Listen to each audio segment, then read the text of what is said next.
Why owe the bank until you are in your 80s or even 90s, maybe for some of these people, instead of just holding on for dear life until you're free? Because look, the way that I see it is that a 50-year mortgage is absolutely insane. If you take that mortgage out, the only reason that I would see that would be strategically advantageous would be is if you paid it off sooner, just to and make sure that if in case something happens, you're fine. Now look, for those of you that don't know, the 50-year mortgage was announced by Donald Trump on Saturday. He kind of put it out as a meme on Truth Social, allegedly, and he made it seem like this was going to be the new norm. And I feel as though it's very strange that conservatives are now advocating for 50-year mortgages.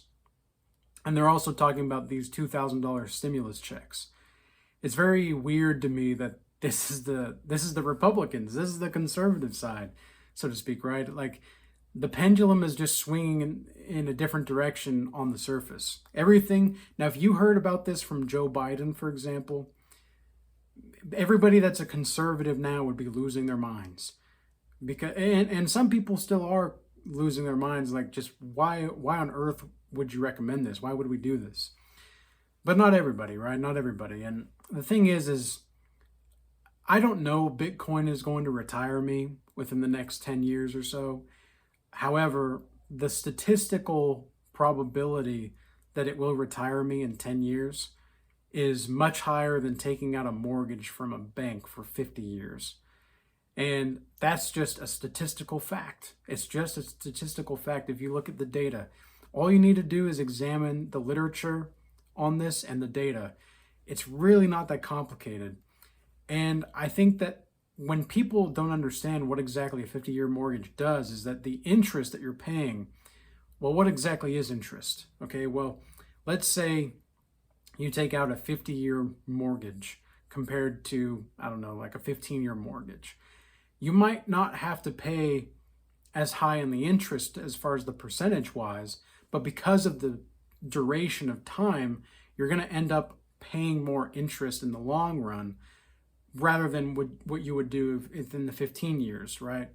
So I could see how it would be advantageous for you to take out a loan for like 50 years, but then pay it off sooner, because that way you would be playing the system to play the system, potentially. Potentially. I'm not saying to do that. I'm not giving financial advice here. I'm just saying that that's potentially what could happen. And the interest payment that you're making, this is how banks make their money. Okay, this is how banks are staying afloat. They charge you interest and you agree to pay that interest. And when it's kind of like with spiritual debt as well, like the more, and I mean this technically. Okay, let's say you make out a loan to the devil and you say, okay, well, I'm going to sin. Like, I'm going to go fornicate with this woman or that dude, and I'm going to drink and get drunk and have a good time. And maybe I'll smoke some whatever and do some whatever and commit all kinds of disgusting acts. And you know what? Like, I just don't care anymore. I'm going to keep going. Or maybe you are in a religion and you're actually just selling your soul to that religion when you think that you're paying tithing or whatever, right? And I follow Christ, and I'm not saying that you need to do that or you have to do this or that. I'm not trying to push or force my beliefs on anybody. I'm just saying that this is an example, right? This is just simply an example of what you can perceive this to be. So let's say you take out that loan for degeneracy. You take out your loan for degeneracy and you end up going into spiritual debt with the devil. Now, the devil, he's like the banks. He's going to charge interest and he's coming to collect. You better believe that he's coming to collect. Okay? So he's charging interest. And what's the interest? Well, it's your time. Okay? Your time. The interest on your time. The amount of time that it takes to get out of that spiritual bondage can be more higher. It doesn't always have to be that way, but sometimes it is. And if you make a deal with the devil, God can still save you. Of course, God can help you repay that debt. But because I mean, all debts are technically paid in Christ, right? But it's that you're making this way more difficult on yourself than it needs to be. So the best thing to do is to just not take out the loan from the devil or Satan himself anyway. But these 50-year mortgages, it goes to show where we really are. You know, like when you have conservatives, quote unquote, talking about this kind of stuff, and then the whole stimulus check thing, right? It's very bizarre to me. Very bizarre to me to see how there are so many people that are gonna fall for this. Like I just it's hard to watch, you know, it's hard to see, but it is life. And I would say that, again, I don't know if I'm going to retire in 10 years with Bitcoin, but the probability is way higher because its value is only going to increase in time. And that's just a statistical likelihood. I'm not saying that it's a fact per se, but it's a likelihood that it's going to only increase in time. The chances of Bitcoin outpacing gold someday, whether that's in 5 years or 10 or 20, is higher. Okay. And look, some people might disagree with this. And I myself want to disagree with this because I can see the value in gold, I see the value in silver, and I see why that is actually going to be more of like a sustainable, tangible asset to have, because it's always going to be like there's never been a time in history that gold and silver weren't valuable.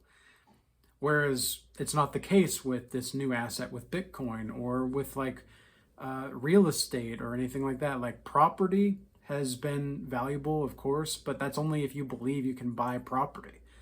You know, like think about the Native Americans.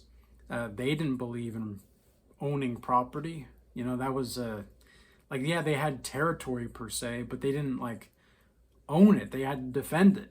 And I guess in the same way, you kind of have to do that with your money now. Everybody just starts out like way behind the starting line and they don't even know it. You know, that's the thing. They start out, and where's the race even going? Like, where's the finish line? The finish line is you're still stuck in the matrix. You're still stuck in the game, but you just know how to run it better. Like you just know how to navigate the terrain better. And that's just kind of unfortunate as far as the truth goes, but it is what it is.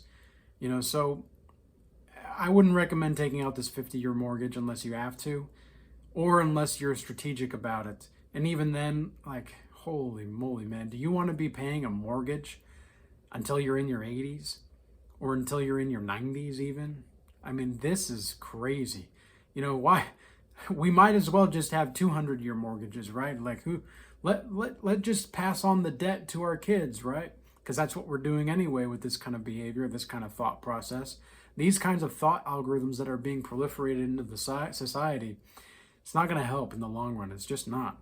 So be mindful, be careful, and stay vigilant out here because holy crap. The amount of craziness that's going on in the world financially, you've got to stay prepared. Okay, keep your cash reserve, keep your assets that you do have. If you're in debt, you know, start to waiver off the debt. And I'm not really telling you what to do. I'm just saying this is what I've done and this is what I've been doing and this is what's working for me. And I've made enough financial decision mistakes to where I now know what exactly not to do and what exactly to do. And I know not to invest in things I don't understand. I know not to go all in on one thing either. I know how to diversify my assets. And I know how to pay off my debt. I know how to be a better person with finances. So I hope everybody stays blessed. Peace. Until next time.